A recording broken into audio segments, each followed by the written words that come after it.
අයිබෝන් සමාජ ජීවත් වන පුද්ගලයින් කුමන හෝ භාණ්ඩයක එව නැත්නම් සේවාවක පාරිභෝගිකයෙක්. ඇමරිකාවේ හිටපු ජනාධිපති ජෝන් එෆ් කෙනඩි වරක මෙන්න මෙහෙම කියනවා. පාරිභෝගිකයා යනු ආණ්ඩුවේ එව නැත්නම් රාජ්‍යයේ එව නැත්නම් පෞද්ගලික අංශයේ සියලු තීරණවලට වලින් බලපෑමට ලක්වන පුරවැසියෙක් කියලා. එහෙමනම් පාරිභෝගිකයෙකුට යම් අයිතිවාසිකමුත් තියෙන්න පුළුවන්. අපි දන්නවා අපි මිල දීලා ගන්න දේවල් වලට අපිට අයිතිවාසිකමක් තියෙනවා. මොකද අපි මිලක් නියම කරලා ඒකට ගන්නෙ. සේවාවත් එහෙමයි. එහෙමනම් මේ අයිතිවාසිකම එහෙම නැත්නම් මේ නීතිය හැඩගැහිලා තියෙන්නේ කොහොමද කියලා කතා කරන්න තමයි අද අපේ සංවාද මණ්ඩපේ විවෘත වෙන්නේ. මේ සඳහා අපි ආරාධනා කළා නීතිඥ ජගත් ලියනාරච්චි මහත්මයාට. අයිබෝන් ඔබතුමාට. අයිබෝන්. ඇත්තටම ඔබතුමා සඳහනක් කළොත් ඉස්සෙල්ලාම මේ පාරිභෝගිකයා කියන එකට යම් අර්ථකථනයක් තියෙනවද ඔබේ? ඔව්. ඇත්තටම පාරිභෝගිකයා සම්බන්ධව ජාත්‍යන්තර අර්ථ නිරූපණයකුත් තියෙනවා. කන්සියුමර් ඉන්ටර්නැෂනල් කියන සංවිධානය විසින් ඒ වගේම එක්සත් ජාතීන්ගේ මාර්ගෝපදේශ සංග්‍රහයක් තියෙනවා පාරිභෝගික අයිතීන් සම්බන්ධ. එහි සඳහනක් වෙනවා. ඒ වගේම ශ්‍රී ලංකාවෙත් අපේ පාරිභෝගික කටයුතු පිළිබඳ අධිකාරිය පනතක් තියෙනවා. 2003 අංක 9. මේ පනතෙත් සඳහන් වෙනවා. ඉතින් ඒ පනතේ සඳහන තමයි අපිට වඩා ප්‍රායෝගික වෙන්නේ. ඒ පනතේ සඳහන මම පනතේ තියෙන ආකාරයටම කියවුවොත් මේ විදිහට මට කියන්න පුළුවන්. පාරිභෝගිකයා යන්නෙන් වෙළෙන්දෙකු හෝ සාදන්නෙකු විසින් ප්‍රතිස්ථාවක් සඳහා ලබා ගැනීමට සලස්වන යම් භාණ්ඩයක් හෝ සේවා නියම වශයෙන් භාවිතා කරන්නෙකු හෝ භාවිතා කරනු ඇතැයි බලාපොරොත්තු විය හැක්කෙකු අදහස් වේ. දැන් ඒ කියන්නේ සාධන්න කැන අමක් නිෂ්පාදනය කරන කෙනෙක්ගින් හරි වෙළෙන්දෙකින් හරි යම් ප්‍රතිස්ථාවක් කියලා අපි සරලව කිව්වොත් යම් මිලක් ගෙවලා යම් වටිනාකමක් ගෙවලා ඒ මිල රුපියල් වලින් ගෙවනවා වෙන්නත් පුළුවන් නැත්නම් යම් සේවාවක් කරලා දැන් අර ඉස්සර කාලේ අපි වැඩක් කරපුවාම කුලියක් වෙනුවට දෙනවා අපි යම් ආකාරයකට දෙයක් හාල් ටිකක් ඒ වගේ වෙන්නත් පුළුවන්. එතකොට යම්කිසි ප්‍රතිස්ථාවක් පාවිච්චි කරලා ප්‍රතිස්ථාවක් මත ලබාගත්ත භාණ්ඩයක් හෝ සේවාවක් එය ඍජුවම පාරිභෝජනය කරන කෙනෙක් වෙන්නත් පුළුවන්. වෙනත් කෙනෙක් හරහා පාරිභෝජනය කරන්නෙක් වෙන්නත් පුළුවන්. දැන් උදාහරණයක් විදියට අපි හිතමු ගෙදරක තාත්තා ඉන්නවා. තාත්තා කඩේ ගිහින් සල්ලි දීලා කරවල ගන්නවා. සමහරට තාත්තා කරවල කන්නේ නැහැ. දරුවන් වෙනුවෙන් තමයි ඒක ගන්න. එතකොට ඒ තාත්තත් කරවල කන්නේ නැහැ කියලා නෑ. කරවල පාරිභෝගික වෙන මිලදී ගත්තාම. හැබැයි මිලක් ගෙවන්න ඕනේ. අර අපි සරලව කිව්වොත් මේ දන්සැල් තියෙන්නේ අපේ වෙසක් පොසොන් කාලේට දන්සැලක අය පාරිභෝගික වෙන්නේ නැහැ. ඒකෙන් අදහස් වෙන්නේ නැහැ දන්සැලේ අයට ඕන විදියට මේ කැම බීම දෙන්න පුළුවන් කියලා. ඒකට අදාළ වෙනවා ආහාර පනත. නමුත් පාරිභෝගිකයා කියලා සඳහන් කරන්නේ වෙළෙන්දෙකු හෝ සාදන්නෙකුගෙන් යම්කිසි වටිනාකමක් දීලා යම් භාණ්ඩයක් හෝ සේවාවක් ලබා ගත්තොත් තමයි පාරිභෝගිකයා කියලා කියන්නේ. ඔව්. දැන් එතකොට ඔය කියන විදිහට අපි මිල දීලා ගන්නකොට අපි ඒ භාණ්ඩයක් හෝ සේවාවක් මිල දීලා ගන්නකොට අපි මුදල් ගෙවපු නිසා අපිට අයිතිවාසිකමක් තියෙනවා. එහෙම අයිතිවාසිකමක් තියෙනවද අපිට? අනිවාර්යෙන් අයිතිවාසිකම් එකක් නෙමෙයි අයිතිවාසිකම් රැසක් තියෙනවා පාරිභෝගිකයන්ට. දැන් ජාත්‍යන්තර වශයෙන්ුත් අපේ පනතෙනුත් ඒක පිළි අරන් තියෙනවා. පළවෙනිම ජාත්‍යන්තරව පිළිගත්ත පාරිභෝගික අයිතිවාසිකම තමයි මේ සවන් යොමු කරවා ගැනීමේ අයිතිය. ඒ කියන්නේ දැන් පාරිභෝගිකයාට ඇතිවෙන ප්‍රශ්නවලදී ඔහුට කන් දෙන්න කෙනෙක් ඉන්නට ඕනේ. රජය ඒ වගේම පාරිභෝගික ඒ නිෂ්පාදකයා හෝ වෙළෙන්දා සවන් දෙන්න ඕන අපිට. අපේ දුක් ගැනවිලි අපේ ප්‍රශ්න ඒවා පාවිච්චි කිරීමට නොහැකිවීම ගැන ඒ ක්වොලිටි එකේ යම් අඩුවක් තියෙනවනේ ඒවා අපි කියනකොට ඒවා අහන්න ඕන ඒක. ඒක මූලිකම මූලධර්මයක් තමයි පාරිභෝගික අයිතිවාසිකම් වල සවන් යොමු කරවා ගැනීමට තියෙන අයිතිය. එතකොට ඒ සවන් යොමු කරවා ගැනීමට තියෙන අයිතිය රජය ආයතන විසින් සිදු කරන්නේ නැති වෙන්නට පුළුවන්. මොකද දැන් අපි ගත්තොත් එහෙම පාරිභෝගිකයා සහ වෙළෙන්දා අතර බලය සමාන නැහැ. සමාන නැහැ. පාරිභෝගිකයා ඉන්නේ ගොඩක් පහළ සමාජයේ බලය අතින් ආර්ථික අතින් ඒ වගේම සමාජීය අතින් පල්ලෙහා ඉන්නේ ව්‍යාපාරිකයා ඉන්නේ ඉහළ. ඉතින් ඒ නිසාම මේ යුරෝපයේ කතාවක් තිබෙනවා පාරිභෝගික අයිතිවාසිකම් ශාස්ත්‍රයේ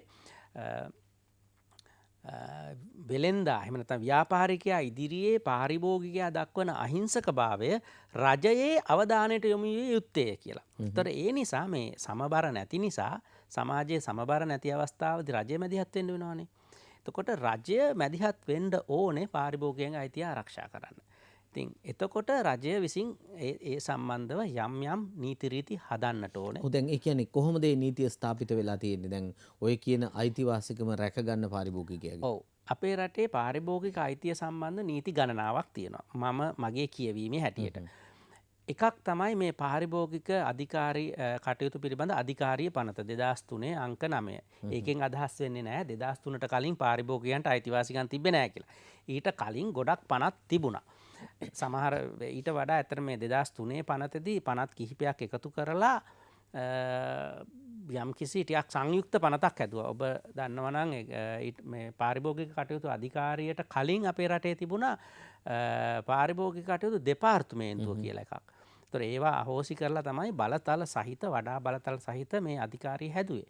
එතකොට මේ අධිකාරිය තමයි මූලිකවම පාරිභෝගික අයිතිවාසිකම් ගැන කටයුතු කරන්නේ.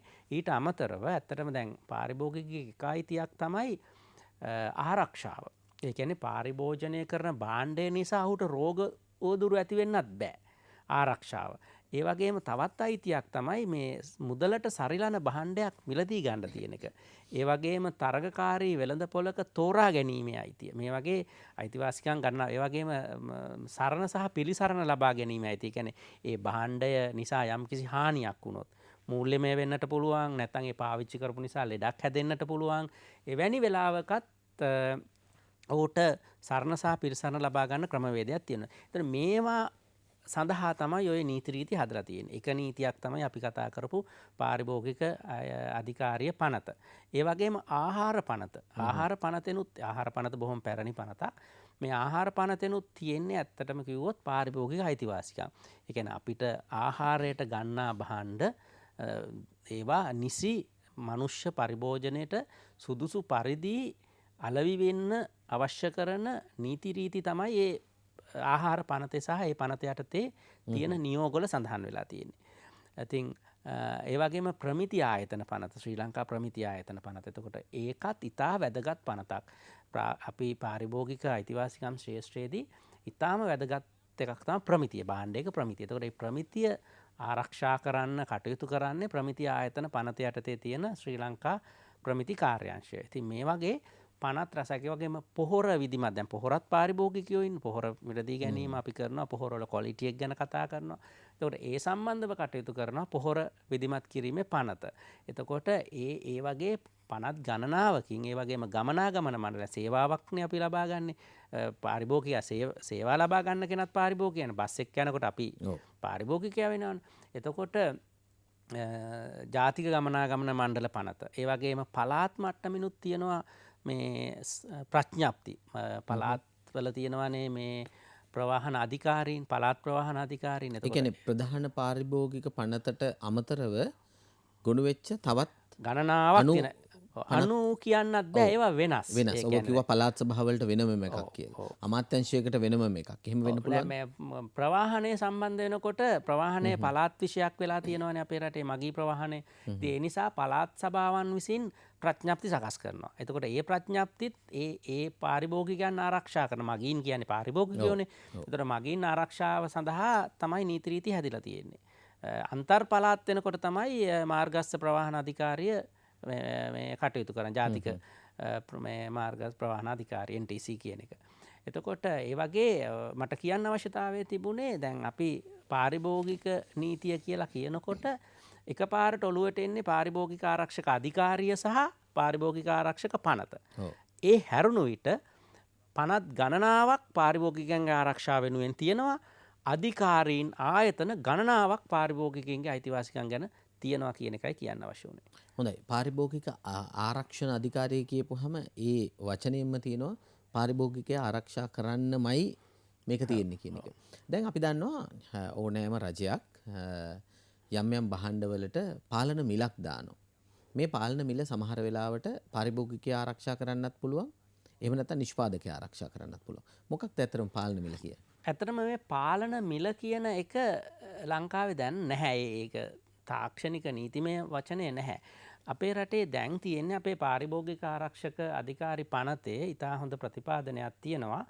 මේ 18 වෙනි වගන්තියේ මේ අමාත්‍යවරයාට තේරෙනවා නම් යම් භාණ්ඩයක් මේ ජනජීවිතයේ එදිනෙදා ජනජීවිතයට ඉතා අත්‍යවශ්‍යයි කියලා ඒක නිශ්චිත භාණ්ඩයක් විදිහට මිලක් සහිතව ගැසට් පත්‍රය පළ කරන්නට පුළුවන්. ගැසට් පත්‍රය පළ කිරීම පිළිබඳ 20 වන වගන්ති තියෙන. එතකොට ඒක නිශ්චය කරාට පස්සේ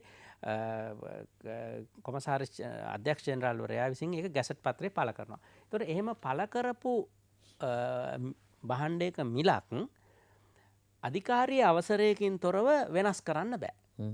දැන් උදාහරණයක් විදිහට ගත්තොත් අපි මං ගැසට් පත්‍ර කීපයක් ගෙනත් තියෙනවා. එකක් තමයි මේ 2020 11 වෙනි මාසේ 10 වෙනිදා සභාපතිතුමා මේ ජෙනරාල් ශාන්ත දිසානායක මහත්මයා ගැසට් පත්‍රයක් පළ කරලා තිබෙනවා සීනි සඳහා උපරිම සිල්ලර මිල පැකට් කර මිල රුපියල් කිලෝග්‍රෑම් එකක් සඳහා රුපියල් 90යි. උපරිම සිල්ලර මිල පැකට් නොකළ රුපියල් 85යි කිලෝ එකක්.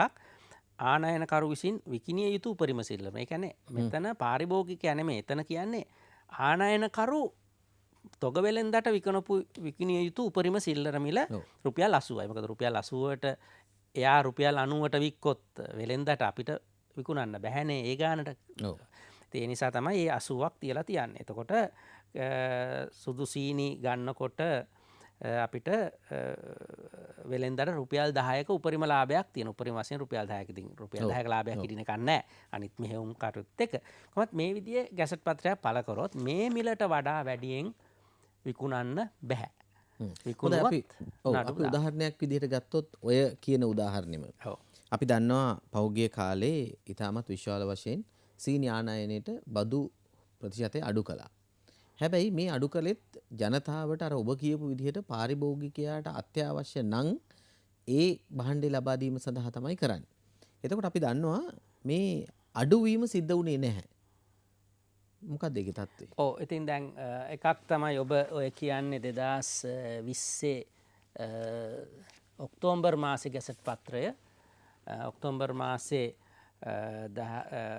ඔක්තෝබර් මාසේ 13 වෙනිදා දැන් බදු අඩු කරන්නේ දැන් මේ මිල නිශ්චිත මිල ලකුණු කරන්නේ මිල තීරණය කරන්නේ පාරිභෝගික අධිකාරිය වුණාට ආනයන බදු ආදිය එක එක බදු තියෙනවා. ඒ බදු තීරණය කරන්නේ පාරිභෝගික අධිකාරිය නෙමෙයි. ඒකට ඒ බලය නැහැ. එතකොට මේ අවස්ථාවේ විශේෂ වෙළඳ භාණ්ඩ බදු පනත කියලා එකක් තියෙනවා අපේ රටේ.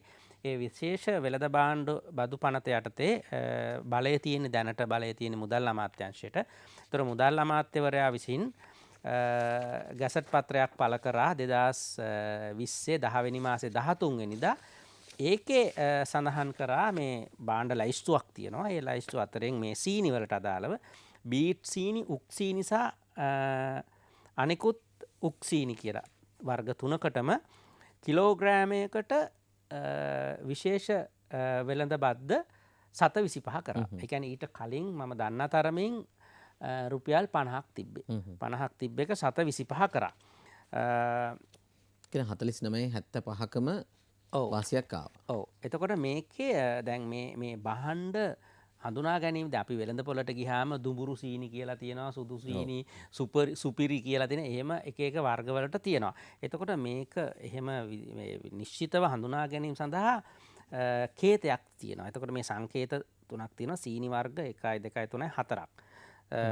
කට තමයි මේ හැම එකටම කිලෝග්‍රෑමයට 725 ගානේ දාලා තියෙනවා. එතකොට ඒ විදිහට කරේ අර රුපියල් 90 දැන් හිතලා බලන්න දැන් මේ දින ගත්තොත් මේ වෙළඳ බද්ද අඩු කරන්නේ ඒ කියන්නේ 50 තිබ්බ එක 725 කරන්නේ 10 වෙනි මාසේ 13 වෙනිදා. ඊට පස්සේ රුපියල් 90ට 80 ගානේ වෙළෙන්දා විසින් ආනයනකරු විසින් රුපියල් 80 ගානේ සීනි දිය යුතුයි කියලා ගැසට් එක ගහන්නේ 10 වෙනි මාසේ 11 වෙනි මාසේ 10 වෙනිදා. එතකොට හරියටම කිව්වොත් මාසයකට දවස් 3ක් මාසයකට දවස් 3ක් අඩුවෙන් කාලයක් තියෙනවා. ඒ කියන්නේ ඒ කාලය ඇතුළත ගෙනාපු ඒවා ගන්නට දෙන්න පුළුවන්. එතකොට සමහර විට කෙනෙකුට ප්‍රශ්නයක් මතුවෙන්නට පුළුවන් ඊට කලින් ගෙනාපුවා ස්ටොක් කරගෙන තිබ්බොත්. දැන් බද්ද අඩු වෙන්නට කලින් ගෙනාපුවා ස්ටොක් කරගෙන තිබුණොත් ඒවා අර රුපියල් 80ට දෙන්න බැරි වෙනවා වෙන්න පුළුවන්. ඉතින් එහෙම වුණත් මේ නීතිය හැටියට නම් ඒ ගානට දෙන්න ඕනේ.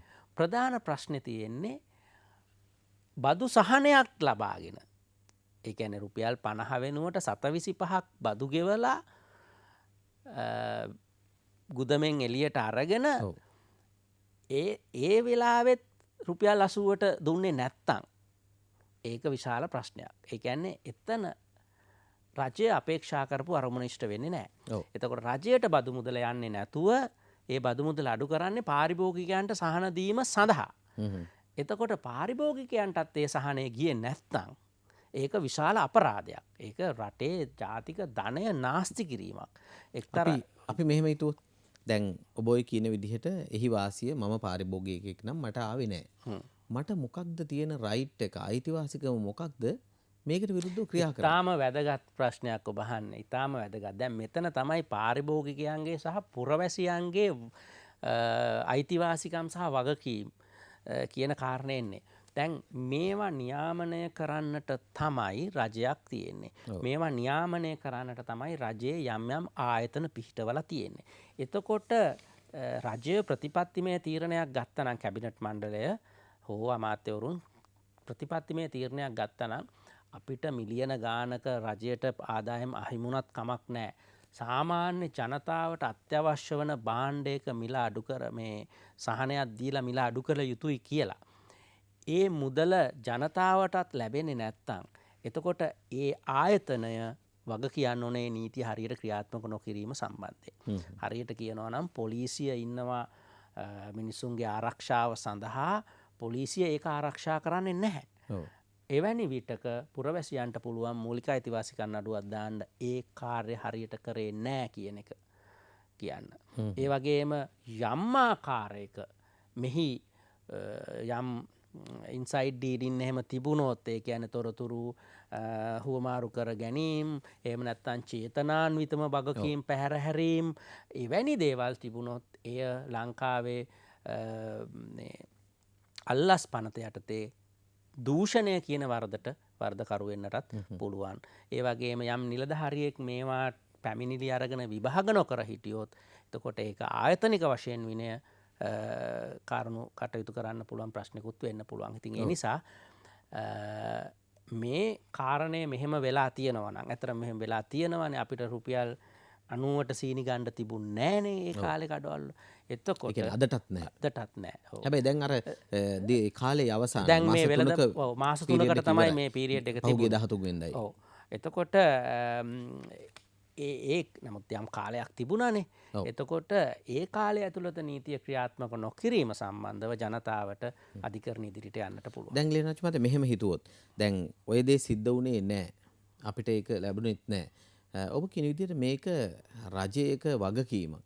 හැබැයි රජය තමයි වගකීමෙන් පැහැර ඇරලා තියෙන්නේ. රජයට පුළුවන් වෙලා නැහැ තමන් ජනතාව වෙනුවෙන් පාරිභෝගිකයා වෙනුවෙන් දුන්න සහනය ඔවුන්ට ලබා දෙන්න. හැබැයි අර අතරමැදියා ඒ කියන්නේ ඒ ව්‍යාපාරිකයා මේ ලාභය ගන්නවා. ඇයි රජයකට බැරි ඔවුන්ට විරුද්ධව කටයුතු කරන්න? කටයුතු කරන්න අවශ්‍ය කරන නීති රීති තියෙනවා. මට කියන්න අවශ්‍යතාවය නොකිරීම තමයි ගැටලුව තියෙන්නේ. ඔව් ඒක ක්‍රියාත්මක නොවීමයි ගැටලුව තියෙන්නේ. ඒතකොට රජයක් නීති රීති ක්‍රියාත්මක නොකිරීමට හේතු දෙකක් බලපානවා කියලා මගේ පෞද්ගලික අදහස. එකක් තමයි රජය උවමනාවෙන්ම යම් යම් තමන්ගේ දේශපාලන හෝ ආර්ථික හෝ සමහර විට පෞද්ගලික ලාභ සඳහා ඒක ක්‍රියාත්මක නොකරනවා එක් මට්ටමේ නිලධාරීන් විසින්. ඒක එකක්. අනිත් කාරණය තමයි ක්‍රියාත්මක නොකිරීම සම්බන්ධව පුරවැසියන් සංවේදී නැහැ. පුරවැසියන්ගේ බලපෑමක් නැහැ. ඒ දෙආකාරයෙන්ම මේක සිද්ධ වෙන්නට පුළුවන්. ඒතකොට පුරවැසියෝ යම් ආකාරයකට තෙරපීමක් කරනවා නම් බලපෑමක් කරනවා නම් එතකොට ඒ පුරවැසි බලපෑම මත නිහඬව ඉන්න බෑනේ රජයකට. මොකද රජයක් කාරණා දෙකක් නිසා. එකක් රජයේ එක ආම් එකක් ඒ කියන්නේ මේ ඉලෙක්ටඩ් බොඩි එකක් තියෙනවා. කියන්නේ තෝරාපත් කරගන්න කණ්ඩායමක් ඉන්නවනේ රජයේ. අමාත්‍යවරු සහ මන්ත්‍රීවරු ව්‍යවස්ථාදායක කොටස. ඒතකොට ඒගොල්ලොන්ට අනාගතයේ ඡන්දයකට ඉදිරිපත් වෙන්න වෙනවා. ඒගොල්ලෝ ටෙස්ට් වෙනවා තව අවුරුදු 4කින් හරි 5කින් හරි. ඒ කාරණය නිසා ඒගොල්ලන්ට දේශපාලන වගකීමක් ඒ කියන්නේ අර වගකීමට එහා ගිය වගවීමක්. ජනතාවට උත්තර දීමේ වගකීමක් තියෙනවා. අනිත් පැත්තෙන් නීතිය හරියට ක්‍රියාත්මක කිරීම පැත්තෙන් නිලධාරීන්ට වගකීමක් තියෙනවා. ඉතින් ඒ නිසා නිලධාරී ඡන්දෙ ඉල්ලේ නැති වුණාට ඒගොල්ලන්ට අධිකරණයක් ඉදිරියේ උත්තර දෙන්නට වෙනවා. ඉතින් මේ කාරණාවලට ජනතාව කොච්චර දුරට උත්සාහ කරනවද මේ සම්බන්ධව කතා බහ කරනවද සංවේදී වෙනවද කියන කාරණය උඩ තමයි ඇත්තටම බොහෝ වෙලාවට රජයේ ක්‍රියාත්මක වීමේ වේගය සහ ප්‍රමාණය තීරණය වෙන්නේ. හොඳයි. කෙටි විරාමයකින් අනතුරුව අපි යලිත් සාකච්ඡාව සමග එක්වෙමු. හොඳයි. ඔබ යලිත් සිතිජය සංවාද මණ්ඩපය සමග. අද අපි සාකච්ඡා කරන්නේ ඔබට මට අපි හැමෝටම බලපාන පාරිභෝගිකයාගේ අයිතිවාසිකම් පිළිබඳව. ඒ සඳහා එක් වී සිටිනවා අපේ මැදිරියට නීතිඥ ජගත් ලියනාරච්චි මහතා. හොඳයි. ඔබ කිව්වා මේ පාරිභෝගිකව සංවේදී නෑයි කියලා මේ අයිතිවාසිකම ගන්න. මම මෙහෙම උදාහරණයක් කිව්වොත්. දැන් අපි ඔය ඔබ ගත්ත උදාහරණෙම සීනි පිළිබඳව ප්‍රශ්නේදී අපි දන්න විදිහට පාරිභෝගිකයෝ විදිහට සිවිල් පුරවැසියෝ විදිහට මේකේ අයිතිවාසිකම ඉල්ලුවේ නෑ. සමහර වෙලාවට එහෙම ඉල්ලන්න ආයතනගත එහෙම නැත්නම් ඒකාබද්ධ වෙන ආයතනත් නැහැ. එහෙම කීපයක් තියෙනවා පාරිභෝගිකයන්ගේ අයිතිවාසිකම් වෙනුවෙන් පෙනී හිටින. හැබැයි ඒ වගේ විශ්වාසනීයත්වයේ සංවිධානවල පිළිබඳව ගැටලුවක් තියෙනවා. මේක ප්‍රශ්නයක් නේද? ඔව් ඇත්තටම ප්‍රශ්නයක්. අපේ රටේ මානහිමිකම් සංවිධාන විවිධ සංවිධාන තියෙනවා. විශේෂයෙන් පාරිභෝගික සංවිධානත් තියෙනවා. නමුත් ඒවා ඒ වෙනුවෙන්ම කටයුතු කරනවා කියන එක පිළිබඳ ජනතාවගේ ඔබ කිව්වාගේ එහෙම ජනතාවත් එක්ක බද්ධ වීමක් නැහැ. ප්‍රශ්නයක් මතුවනහම එතෙන්ට කතා කරන ස්වරූපයක් නැහැ. ඉතින් මේක අපි කියන්නේ මේකට අපි කියනවා සංවිධානය වූ පුරවැසියන්. එහෙමත් සංවිධානය වූ පාරිභෝගිකයන් පිරිසකට තමයි පාරිභෝගික අයිතිවාසිකම් උපරිම වශයෙන් භුක්ති විඳින්න පුළුවන් කියන එක ජාත්‍යන්තර වශයෙන් පිළිගන්න දෙයක්. ඒ නිසා ඇත්තටම පාරිභෝගිකයන් සංවිධානය වීම හරිම වැදගත්. දැන් බස් එකක වුණත් හිතලා බලන්න බස් එකක වුණත් AC බස් එක AC ඕෆ් කරනවා නම් එතකොට AC බස් එක ඕෆ් මේ ඕනකට වඩා සෙනග පටවනවා නම් එවැනි වෙලාවක එක්කෙනෙක් දෙන්නෙක් හඬ අවදි කරොත් සමහර විට ඒ ක්‍රියාව එතනින් නවතින්නට පුළුවන් ටිකට් දෙන්නේ නැති එකට විරුද්ධව. එතකොට ඒ යම් ආකාරයකට සංවිධානය ඒ කියන්නේ සංවිධානය කියන්නේ මේ සංවිධානයේ ආකාර කීපයක් තියෙන්න පුළුවන් නේ. එතකොට එකක් කල්ැතුවම සංවිධානයක් තියෙනවා. අනිත් එක තමයි යම් අසාධාරණයක් සිද්ධ වෙන අවස්ථාවකදී සංවිධානය වෙනවා. එතකොට ඒ බස් මගීන් ගත්තාම ඒක අපි හොඳටම දකිනවා. ඒගොල්ලෝ මේ නමක්වත් මොකක්වත් දන්න අය නෙවෙයි. නමුත් අර කාරණය පිළිබඳ සංවේදී නිසා එකතු වෙනවා. එතකොට මම අනන්ත දැකලා තියෙනවා බස්වල මම ඕන තරම් යන කෙනෙක්. එතකොට ඒ ගියාම අපි දකිනවා යම් යම් වෙලාවල් වල එක්කෙනෙක් කතා කරනකොට ඒකට කවුරුත් සහයෝගයක් නැත්තම් ඊට පස්සේ කොන්දොස්තරගේ හඬ මේ ප්‍රමුඛ වෙනවා. එතකොට අනිත් අය කටවහගෙන ඉන්නවා. නමුත් එක්කෙනෙක් දෙන්නෙක් කතා කරනකොට ඒකට අනිත් අයගෙත් සපෝට් එකක් තියනවා කියලා එනකොට මගින් ටික ටක් ගාලා සංවිධානය වෙනවා. සංවිධානය වුණාම ඒ අයට තමන්ගේ අයිතිවාසිකම දිනා ගන්නට පුළුවන් වෙනවා. එතකොට හැබැයි එහෙම කියලා රජයකට වගකීමක් අතාරින්න බෑ. රජයට තියෙන්න ඕනේ ඒකට අදාළ සංවිධාන. ඒ සංවිධාන ව්‍යුහය හරියට වැඩ කරන්නට ඕනේ. දැන් මම පෞද්ගලිකව එහෙම ක්‍රියාකාරිකයෙක් නිසා මම සමහර සංවිධාන ඔය වගේ රජයේ ආයතන වලට මම කතා කරනවා කියනවා. දැන් ඔය මේ මාර්ගස්ථ ප්‍රවාහන ජාතික මේ මාර්ගස්ථ අධිකාරියට NTC එකට මම කතා කරලා කෝල් කරලා යම් අඩුපාඩුකම් ගැන කියලා තියෙනවා. ඒගොල්ලෝ මගේ අත්දැකීම නම් ඒගොල්ලෝ ඊටාම වේගවත්ව ක්‍රියාත්මක වෙලා ඒ පිළිබඳ අවශ්‍ය කරන විමර්ශන කරනවා. හැබැයි සමහර ඒවා ඇතුලේ ඉන්න නිලධාරීන්ගේ යම් යම් උදාසීනතාවයන් තියෙනවා. ලියුම් එවනවා කුවට එවන්න එහෙම තත්ත්වයන් තියෙනවා. නමුත් අපිත් පොඩ්ඩක් ෆලෝ අප් එකක් කරනවා නම් කෝල් කරලා අපි එවපු ලියුම හම්බුණාද? ඇයි ඒකට උත්තරයක් නැත්තේ වගේ කිව්වම සමහරට ඔයාට ලියුම එවලා තියෙනවා. අහවල් දවසේ ඉන්ක්වයරි එක තියෙනවා වගේ දේවල් ගෙන්න පුළුවන්. අපිට ලියුම එවනවා කොට ඇවිල්ලා නැති වෙන්නට පුළුවන්. ඉතින් මට එහෙම අත්දැකීමක් තියෙනවා. එතකොට ඒ වගේම පාරිභෝගික අධිකාරියටත් මම ඔය හොට්ලයින් වලට කතා කරලා කියපුවාම සමහරලාට ඒගොල්ලෝ මට අත්දැකීම් තියෙනවා. ඒගොල්ලෝ ඒ වැඩේ කරලා වැටලීම කරලා සමහරට අපිට වැටලීමේ ප්‍රතිචාරයක් දක්වනවා. ඒ කියන්නේ ප්‍රතිඵල මොකද්ද? බොහොම ස්තුතියි ඔයාට මේ තොරතුරට. අපි ඒ තොරතුරට අනුව වැටලීම කරා. ඒක සාර්ථකයි. බොහොම ස්තුතියි. ඒ තොරතුර ඔබ දුන්න තොරතුර නිවැරදි තොරතුරක්. ඒකට අපි මෙන්න මෙහෙම කරා. අහවල් දවසේ මෙන්න මේ නඩුව දාන්න අපි බලාපොරොත්තු වෙනවා. මේනකොට අපි කටයුතු කරමින් යනවා කියලා. එතකොට ඒක පුරවැසියාට ලොකු උත්තේජනයක්. දැන් මට මේ කතාව ඔබට කියන්න පුළුවන් වුණේ ඒ සාර්ථකත්වය මම අත්තින්ද නිසානේ. එහෙම නොවුනා නම් මම මේක ප්‍රොමෝට් කරන්න හැනේ. එතකොට ඒක තව කෙනෙකුටත් කියනවා. එතකොට ඒ විදිහේ යාන්ත්‍රණයක් දුවන එක අවශ්‍යයි. බැරි වෙලා හරි ඒවා පැමිණිලි කරපුවාම මේ පැමිණිල්ලට ක්‍රියාත්මක වෙන්නේ නැත්නම් එහෙම නැත්නම් මේ පැමිණිලි ඔත්තුවක් විදිහට අනිත් පාර්ශ්වයට යනවා නම් එවැනි විටක මේවා ක්‍රියාත්මක කරන්න බැරි වෙනවා. මොකද මේ පනත යටතේ ඊටාම ලොකු දඩ තියෙන්නේ.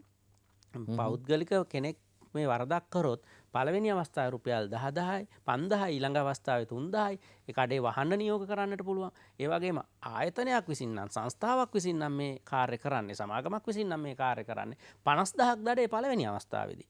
එතකොට ඒවා බරපතල තත්ත්වයන් විදියට අපේ රටේ නීතියේ සලකනවා. ඉතින් ඒවා ක්‍රියාත්මක වෙනවා නම් එහෙම දඩ ගහනවා නම් ඒ දඩ ගහන ඒවා පිළිබඳව මාධ්‍ය නිවේදන යන මාධ්‍ය විසින් ප්‍රචාරයට පත් කරනවා නම් එතකොට මේ ඇත්තටම මේවා මේ පිළිබඳ ක්‍රියාත්මක කියන එක නීති පැනෙව්වටම වැඩක් නැහැනේ. ඒ නීතිය බලාත්මක වෙන්න ඕන. මහා පොළොවේ ප්‍රායෝගිකව ක්‍රියාත්මක වෙන්නට ඕන. එතකොට තමයි පුරවැසියන්ට අර හරිපාකාරව අයිතිවාසිකමක් ලැබෙන්නේ. මෙහෙම කිව්වොත් ජනතාව හිතනවනේ මේක නීති මාර්ගයෙන් කටයුතු කරන්න ගිහිල්ලා උන්ට උසාවිවල ඉන්න වෙනවා. දීර්ඝ කාලයක් මේවට යනවා. Tamanට වියදම් කරගන්න වෙනවා.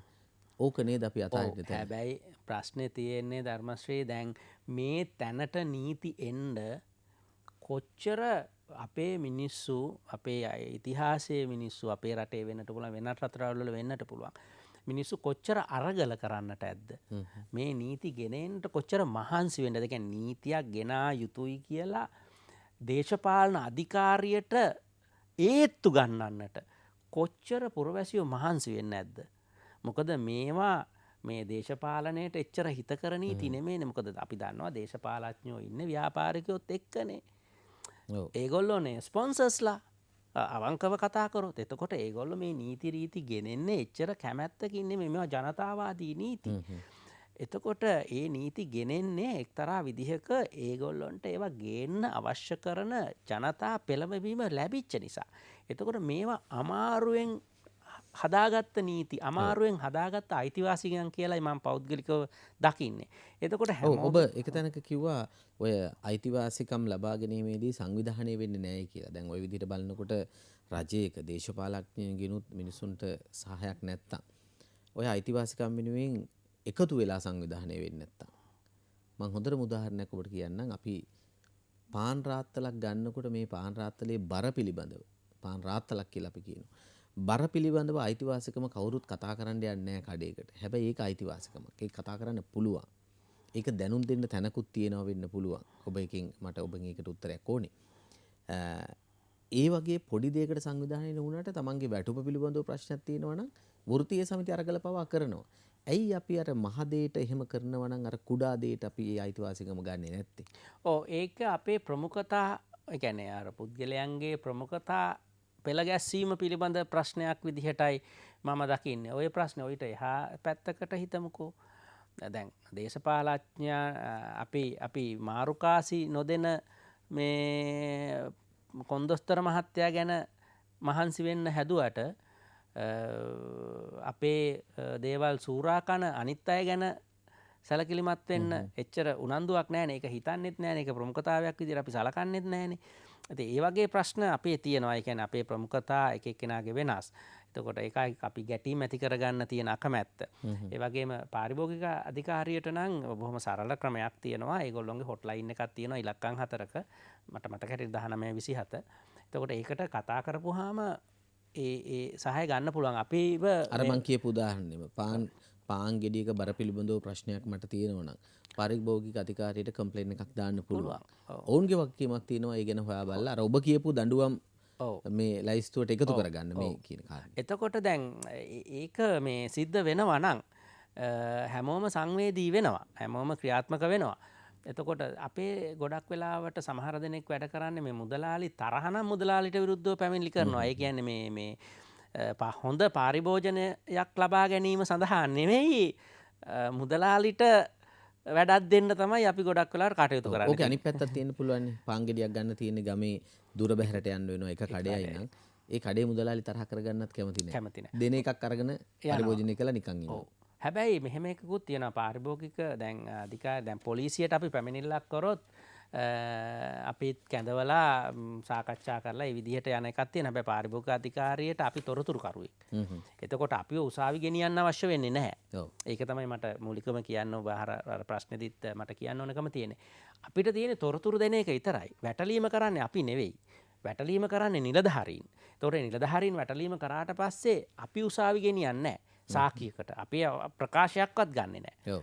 ඒගොල්ලෝ වැටලීම කරලා වැටලීම සාර්ථක වුණොත් ඒ අනුව නඩු දාන. ඒතකොට සාක්ෂිකරුවන් වෙන්නේ නිලධාරීන්. ඒ නිසා පාරිභෝගිකයන්ට තියෙන්නේ හොට්ලයින් එකට කතා කරන එකයි. ඉතින් ඒකත් අපි කරන්නේ නැත්තම් එතකොට අපි අර නිර්වින්දනය වෙලා එහෙම නැත්නම් නිදාගත්ත පාරිභෝගික ධර්මශ්‍රී අපූර්ව කතාවක් තියෙනවා නීතියේ. ඒ තමයි නිදා සිටින්නාගේ අයිතිවාසිකම් කිසිවෙකු විසින් ආරක්ෂා කර දෙනු නොලැබේ කියලා. ඒ නිසා අපි අවදියෙන් ඉන්නට ඕනේ අපේ අයිතිවාසිකම් ආරක්ෂා අපි ක්‍රියාත්මක වෙන්න ඕනේ. අපි ක්‍රියාත්මක වෙන්න ඕනේ. දැන් ඔබ කිව්වා මේ දේශපාලනික සන්දර්භයක් ගැන. අපි දන්නවා මේ දේශපාලනයේදී ජනතාවට යම් පොරොන්දු දෙනවා. මැතිවරණයක් ලඟ වෙනකොට පොරොන්දු දෙනවා. ඒ පොරොන්දු ක්‍රියාත්මක වෙනවා බොහොම අඩුයි අවසානයේ. හැබැයි මේකත් අයිතිවාසිකමක් නේද? මේකත් පාරිභෝගික අයිතිවාසිකමක් නේද? අනිවාර්යෙන්ම. දැන් අපි දේශපාලඥයන්ගේ පාරිභෝගික කියන එක්තරා විදියක් ගත්තොත් ඉතින් එතකොට අපිට තියෙන අයිතියක් මේක. හැබැයි ලංකාවේ නීතියේ කවදාවත් මන් දන්නේ නැහැ තිබ්බද කියන එක මේ දේශපාලඥයන්ගේ පොරොන්දු ඉටු නොකරනවා නම් ඒ පොරොන්දු ඉටු නොකරන අය රීකෝල් කරන්න. ඒ කියන්නේ ආපහු කවුන්සලින් පාර්ලිමේන්තු මන්ත්‍රී ධූරය අහෝසි කරන්න යම් ආකාරයකට නීති තියෙන්න ඕනේ. එහෙම නැත්නම් ජනතාව අපේක්ෂා කරපු ආකාරයට නොවන ආකාරයට හැසිරීම් සිද්ධ කරොත් එවැනි අයව ආපහු පාර්ලිමේන්තුවෙන් නැවත කැඳවීමක් කරන්න පුළුවන් කියන නීති අපේ රටේ කවදාවත් තිබ්බා කියලා මම දන්නේ නැහැ. මැතිවරණ නිරීක්ෂකයෙක් ඒ පිළිබඳ මැතිවරණ නීති පිළිබඳ යම් ආකාරයට අධ්‍යයනය කරපු කෙනෙක්.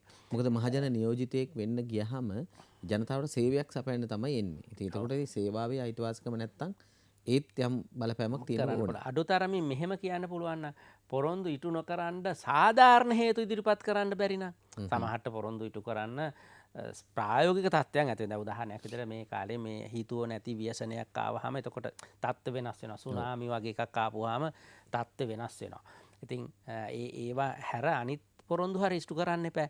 ඉතින් දැන් මම මේ පහුගිය කාලේ ඔය මේ ආණ්ඩු කුමස්ථාවක් අලුතෙන් හදන වැඩසටහනක් ගියානේ.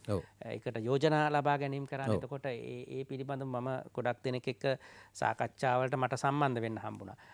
ගොඩක් මේ ග්‍රාමීය ප්‍රජා නියාමකයන් නියමුවන් ඔය ගම්වල තියෙන සංවිධානවල අය ගොඩක් වෙලාවට අපිත් එක්ක කියපු දෙයක් තමයි ඒ වගේ නීතියක් අවශ්‍යයි කියන එක. කියන්නේ මැතිවරණ පොරොන්දු නීතියානුකූල පොරොන්දු බවට පත් කරන්න බැරිද නීතියෙන් පනතකින් ආණ්ඩු කුමස්ථාව ඇතුළෙන් කියන එක. ඒ කියන්නේ ඒක තුල තියෙන්නේ මොකද්ද? ජනතාවගේ ඔබ කියන විශාල කලකිරීමක් තියෙනවා මේ පොරොන්දු කොච්චර දුරට අපි ඉෂ්ට කරයිද නැද්ද කියන එක. ඒ කියන්නේ කඩවුණු පොරොන්දු පිළිබඳව ලොකු අත්දැකීමක් තියෙනවා. ඉතින් ඒක නමුත් අපේ රටේ දැනට නීතියක් නෙවෙයි. ඔව් දැන් මෙහෙම ඇහුවොත් මං මේ නීතිය ක්‍රියාත්මක කිරීමේ දුර්වලතාවනේ මේ කියන්නේ. ජනතාවගේ පැත්තෙන් ජනතාව අයිතිවාසිකම් ඉල්ලන්නේ නැති වෙන්න පුළුවන්. ඒ වගේම ඉල්ලන අයිතිවාසිකම් වලට සාධාරණයක් ඉෂ්ට කරන්න බැරි වෙන්න පුළුවන්. නීතිය පැත්තෙන් දුර්වලකමක් තියෙනවද මේකට? මේවා තවදුරටත් යාවත් කාලීන වෙන්න ඕනද? අනිවාර්යෙන්. එහෙම ඔබ කිව්වා රුපියල් 5000ක් කියලා යම් දඩයක්. කෙනෙකුට හිතන්න පුළුවන් හොඳ ව්‍යාපාරිකයෙකුට මොකද්ද මේ රුපියල් 5000 කියලා ඔහු ඒක නොසලකා හරින්න පුළුවන්. දෙවනි වතාවකදී ඔහු ඒ වරද්දට අහු වෙන්නේ නැති වෙන්නත් පුළුවන්. එතකොට මේවා යාවත් කාලීන වෙලා නැද්ද? නීතිය මදිද? ඔව් ඇත්තටම මේ නීතියේ යාවත් කාලීන භාවය පිළිබඳ ප්‍රශ්න තියෙනවා.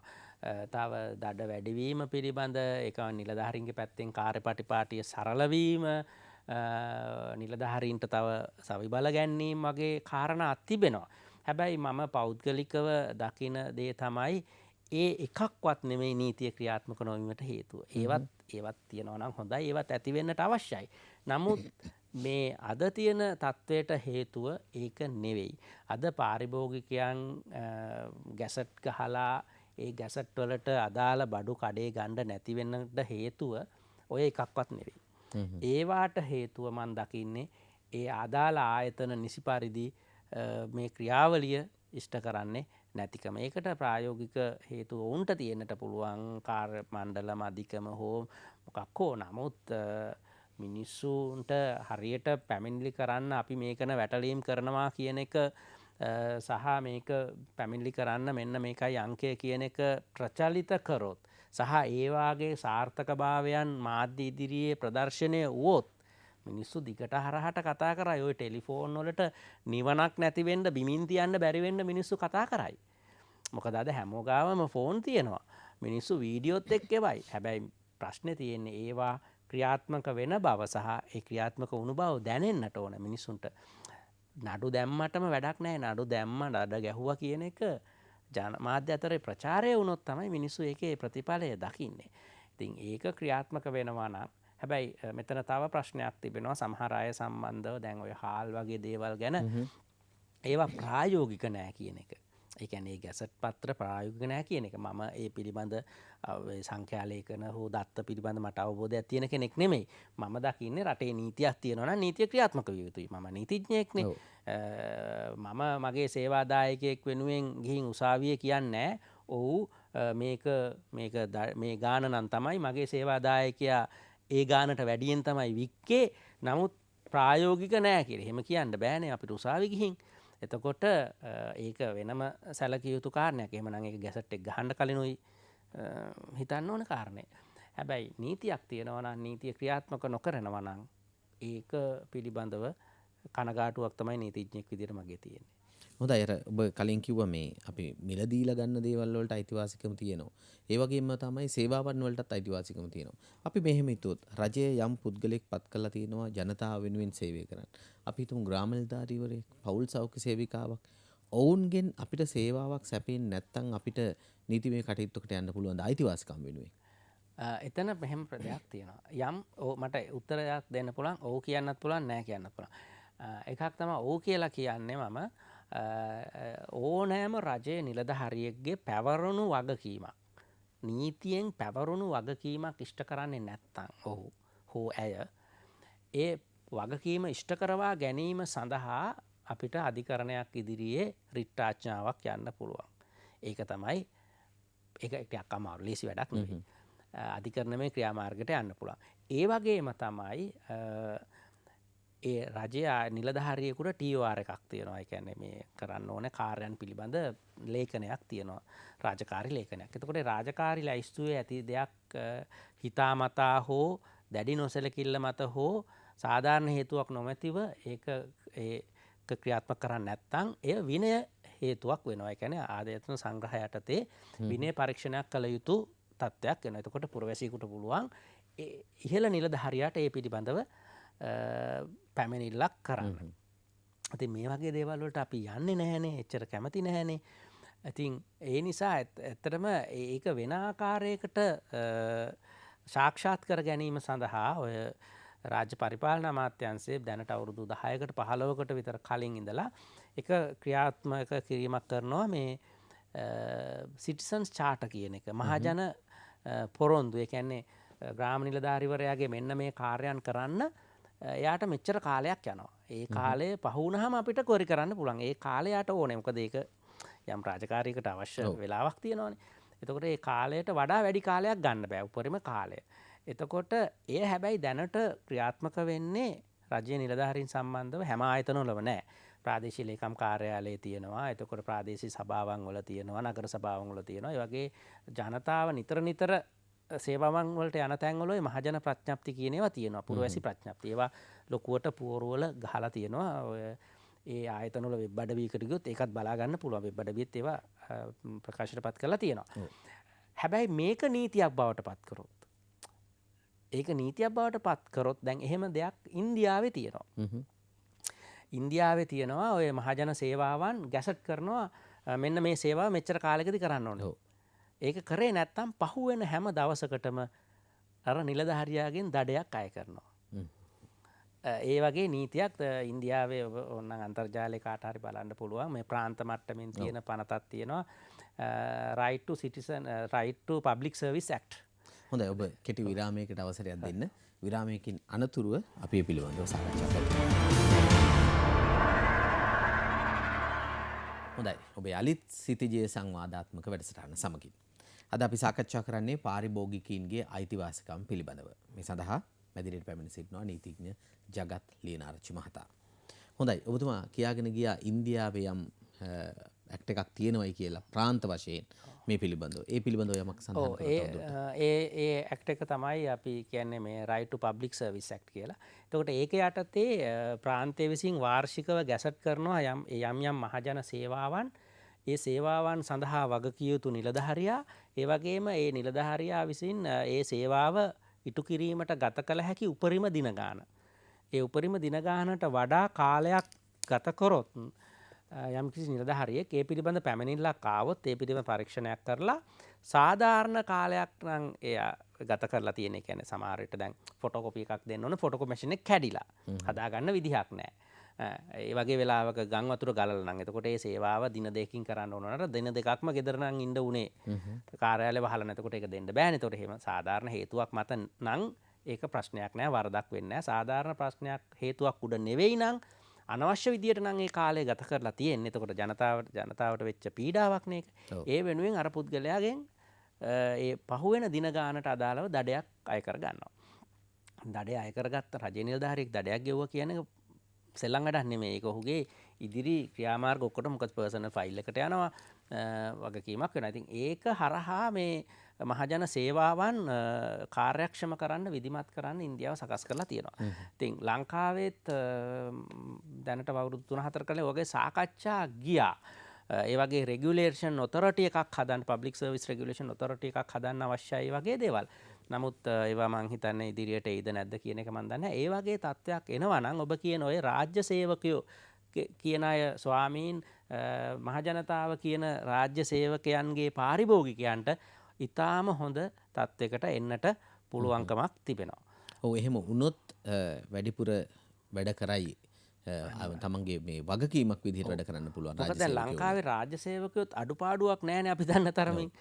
මම හිතන්නේ ලංකාවේ රාජ්‍ය සේවකයන්ගේ මේ අනුපාතය ජනතාවත් එක්ක ගත්තාම අනුපාතය රාජ්‍ය සේවකයෝ ලංකාව ඊටාම හොඳ අනුපාතයක ඉන්න රටක් දැන්. මම අහලා තියෙනවා මේක හරියටම සංඛ්‍යාලයකන මම දන්නේ නැහැ. ජපානයේ 70කට එකක් පුරවැසියෝ 70කට එක්කෙනෙක් තමයි රාජ්‍ය සේවකයෝ ඉන්නේ කියලා. ලංකාවේ මම හිතන්නේ 17කට එකක් හෝ 14කට එකක් ඉන්නවා. ඒ කියන්නේ ඊටාම වැඩි රාජ්‍ය සේවක ප්‍රමාණයක් අපේ රටේ ඉන්නවා. ඒ නිසා ඔය කාර්ය වැඩ කිරීම පිළිබඳ කාර්යක්ෂමතාවය පිළිබඳව ප්‍රශ්නයක් වෙන්න බෑ අපේ රටේ. හොඳයි. ඔය පාරිභෝගික අයිතිවාසිකම ආරක්ෂා කරගන්න ජනතාවට තවත් එක මානයක් තියෙනවා කියලා මම හිතනවා. මම දන්නේ නැහැ ඒක කොයි විදිහටද ඒක ක්‍රියාත්මක වෙන්නේ කියලා. තොරතුරු දැනගැනීමේ පනත ස්ථාපිත වෙලා තියෙනවා අපේ රටේ. ඔබ මේ ගැන හොඳින් දන්නවා. දැනුවත්කමක් තියෙන පුද්ගලෙක්. මේ හරහා යම් අයිතිවාසිකමක් ගන්න බැරිද පාරිභෝගිකයින්ට? ඔව් ධර්මශ්‍රී ඊටාම වැදගත් ප්‍රශ්නය ඔබ අහපු.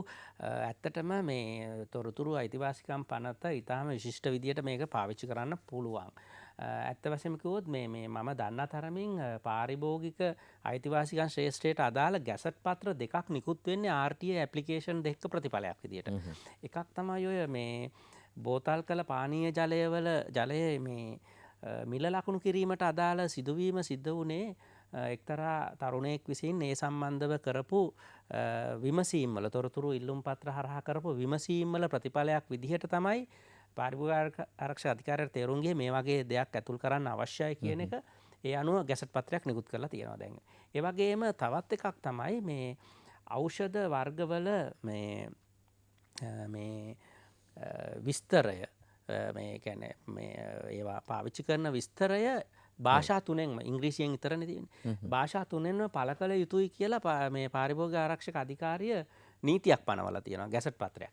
ඒ ගැසට් පත්‍රයට හේතු උනේත් එක්තරා පුද්ගලයෙක් පුරවැසියෙක් විසින් කරපු මේ තොරතුරු අයදුම් පත්‍ර හරහා කරපු විමසීමක ප්‍රතිඵලයක්. ඉතින් ඒ හැරුණහම පාරිභෝගික අයිතිය ආරක්ෂා කිරීම සඳහා තොරතුරු පනත විශාල වශයෙන් ප්‍රයෝජනවත් වෙනවා. අපි ගත්තොත් රජයේ සේවකයන් සේවා ලබා ගන්නා පුරවැසියන්ට මේ කාර්යක්ෂමතාවය වැඩි කර ගැනීමට මොකද්ද උනේ මගේ ක්‍රියාවලිය කොතනද දැන් තියෙන්නේ කියන එක දැනගන්න මේ විශාල වශයෙන් සේවයක් වෙලා තියෙනවා තොරතුරු අයිතිවාසිකම් පනත. ඒ හරහා ඉල්ලුම් කරලා ඒ විශේෂයෙන් නඩු පවරනවා නම් ඕන නඩුවලටත් ඉතාම හොඳ සාක්ෂියක්නේ තොරතුරු අයිතිය හරහා ලබාගත්ත මේ නිල ලේඛනයක් වෙනවනේ.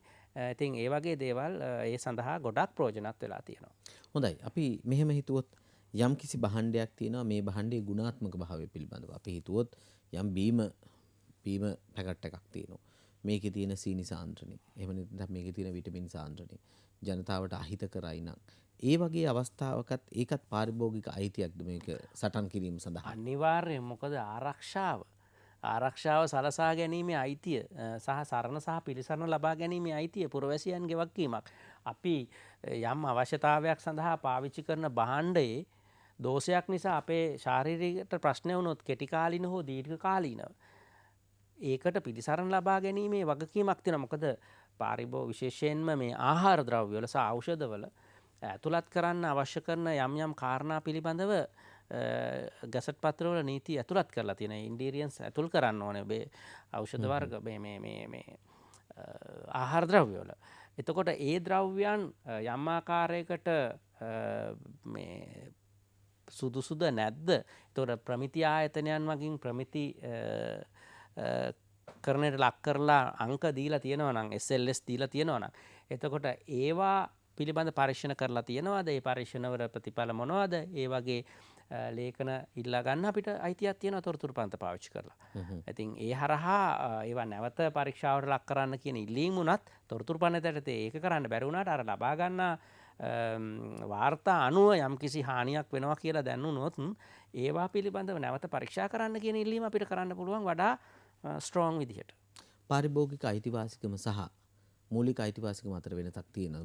මූලික අයිතිවාසිකම් පනතක් තියෙනවා. අපි දන්නවා ව්‍යවස්ථාවෙම අපිට ඒක ලැබිලා තියෙනවා. මොකද්ද මේකේ වෙනසක් තියෙනවා? ඇත්තටම පාරිභෝගික අයිතිවාසිකම කියන එක අපේ රටේ තියෙන අපේ මූලික අයිතිවාසිකම් ගණනාවක් එක්ක ඍජුවම සම්බන්ධයි. උදාහරණයක් විදිහට අපිට තියෙනවා මූලික අයිතිවාසිකමක් සාදා රැකියාවක නියුතු වීමේ අයිතිය. සමානාත්මතාවයේ අයිතිය. එතකොට ඒක ඍජුවම මේ පාරිභෝගික අයිතිවාසිකම විශේෂයෙන් සමානාත්මතාවයේ අයිතිය එක්ක ඍජුවම සම්බන්ධයි. අපිට කැමති තැනක වාසය කිරීමේ අයිතිය තියෙනවා. ඒකත් එක්ක පාරිභෝගික ආරක්ෂා අයිතිය සම්බන්ධයි. ඒ වගේම අපේ රටේ ජීවත් වීමේ අයිතිය ව්‍යවස්ථාවේ අච්චු අකුරු වලින් පිළි අරන් නැති වුණත් අපේ නඩු තීන්දුව ගණනාවකම කියලා තියෙනවා අනිකුත් අයිතිවාසිකම් භුක්ති විඳින්න නම් පුරවැසියේ ජීවත්ව සිටිය යුතුයි. ඒ නිසා ජීවත් වීමේ අයිතිය තියෙනවා කියලා. ඉතින් එතකොට ඒ අනුව පාරිභෝජනය කරන්නේ ජීවත් වීම සඳහානේ. ඒ නිසා ඍජුවම මෙය මූලික අයිතිවාසිකමක්. පාරිභෝගික මූලික අයිතිවාසිකම් ලැයිස්තුවේ පාරිභෝගික අයිතිවාසිකම කියලා එකක් නැති වුණාට මූලික අයිතිවාසිකම් ලැයිස්තුවේ තියෙන බොහෝ අයිතිවාසිකම් එක්ක පාරිභෝගික අයිතිවාසිකම ඍජුවම සම්බන්ධයි. හොඳයි. අවසන් වශයෙන් තව එක ප්‍රශ්නයක්. අපි මේ සාකච්ඡාවේ දිගටම කතා වුණේ ජනතාවට තියෙන අයිතියක් පිළිබඳව. හැබැයි මේ අයිතිය ජනතාව ලබා ගන්නවද කියන ප්‍රශ්නෙත් අපිට මතුවුණා. ජනතාව ලබා ගන්නේ නැහැ. ජනතාව ලබා ගන්න නැති වෙන්න හේතුවක් තියෙන්න පුළුවන් ජනතාව දැනුවත් වෙලා මදි කියන එක. තමන්ගේ අයිතිවාසිකම තමන් දන්නේ නැහැ කියන එක. එහෙම තත්වයක් තියෙනවද? එහෙමනම් මොකක්ද රජයක් විදියට හෝ පුරවැසියෝ විදියට එහෙම නැත්නම් සංවිධාන විදියට මේකට කරන්න ඕන? ඇත්තටම මේ අයිතිවාසිකම් මේ ඔබ කියපු කාරණේ හරියටම හරි මේ ගැන ක්‍රියාත්මක නොවීමට එක හේතුවක් තමයි නොදැනුවත්භාවය. කාරණා දෙකක් දන්නේ නැහැ. එකක් ඒක හරියට නිශ්චිතව தත්ත්වය දන්නේ නැහැ නීති தත්ත්වය. අනිත් එක තමයි ඒකට යන්න තියෙන සරල ක්‍රමවේදය දන්නේ නැහැ. සහ ඒ ක්‍රමවේදය අනුව ගියාම තමන්ට මොකද්ද වෙන්නේ තමන්ගේ භූමිකාව මොකද්ද කියලා අවබෝධයක් නැහැ. දැන් ඔබත් මගෙන් ඇහුවා මිනිස්සු පැමිණිලි කරන්නේ නැත්තේ පැමිණිලි කරපුවාම උසාවි යන්න වෙයි උසාවි ගානේ යන්න වෙයි කියලා. දැන් පාරිභෝගික අයිතිවාසිකම් ශ්‍රේෂ්ඨයේ පැමිණිලි වලදී උසාවි යන්නේ අපි නෙවෙයි. උසාවි යන්නේ නිලධාරීන් තමයි මේ වැටලීම කරලා යන්නේ. ඉතින් ඒ නිසා ඒකේ තියෙන සරලතාවය පිළිබඳ අවබෝධයක් නැති නිසාත් අපි පැමිණිලි කරන්න යන්නේ නැහැ.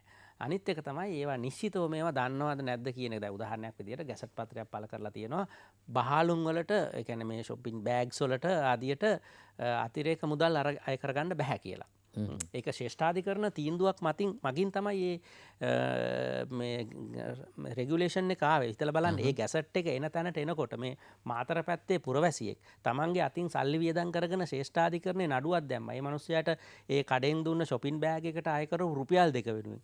ඒ රුපියල් 2 හින්දා නෙමේනේ ඔහු නඩුව දැම්මේ. ඔහුට රුපියල් ලක්ෂ ගාණක් ඒ නඩුවට වියදම් වෙන්නේ නැති. එතකොට ඒ කරලා රටේ කෝටි 2ක් වන පුරවැසියන්ට අදාළ වෙන විදියට ගැසට් පත්‍රයක් මේ ශ්‍රේෂ්ඨාධිකරණ නියෝගයක් මත නිකුත් කරා. ඒතර ඒ නීතිය එන්න කොච්චර මහන්සියක් ඒ පුද්ගලයා දරන්නේ නැද්ද? ඒතර ඒ වගේ තමයි මේ පුරවැසි ක්‍රියාකාරකම් හරහා තමයි මේ නීති එන්නේ. ඒතර ඒ නීති බලාත්මක කරව ගන්න පුරවැසියන් විදියට කටයුතු කරන්න ඕන. ඒ වගේම රජයේ දැනුවත් කිරීම වැදගත් තමයි. රජයේ වගකීමක් තමයි. හැබැයි රජයේ විතරද වගකීම තියෙන්නේ? රජයේ විතරද මේ රටේ ආයතන තියෙන්නේ? සිවිල් සංවිධාන තියෙනවා, ඇකඩමික්ස්ලා ඉන්නවා, විශ්වවිද්‍යාල ප්‍රජාව ඉන්නවා, ගුරුවරු ඉන්නවා. ඉතින් ඒ අයගෙත් වගකීමක් විදියට සිවිල් සංවිධාන තියෙනවා, මාධ්‍ය ආයතන තියෙනවා වගේ. ඔබ මේ කරමින් ඉන්නේ වගේ දැනුවත් කිරීමක්. එතකොට ඒ අයගෙත් වගකීමක් විදියට මම දකිනවා දැනුවත් කිරීම කියන එක. හොඳයි. පුරවැසි අයිතිවාසිකම්, පාරිභෝගික අයිතිවාසිකම්. එහෙමනම් මේ අයිතිවාසිකම් ලබා ගැනීම අපේ වගකීමක්, අපේ අයිතිවාසිකමක්. ඒ ලබා ගැනීමේදී කොහොමද මේක ක්‍රියාත්මක කළ යුත්තේ කියන කාරණයි අපි අද සාකච්ඡා කළේ. නීතිඥ ජගත් ලියනාරච්චි මහතා සමග ඔබතුමාට බොහොම ස්තුතිවන්ත වෙනවා. මේ වැඩසටහන තුලින් ඔබ යමක් තමන්ගේ ජීවිතයට ලබා ගත්තා නම්, තමන්ගේ අයිතිවාසිකම් ආරක්ෂා කරගන්න යමක් සිතට ගත්තා නම් ඒකයි අපේ උත්සාහය. සුබ දවසක්.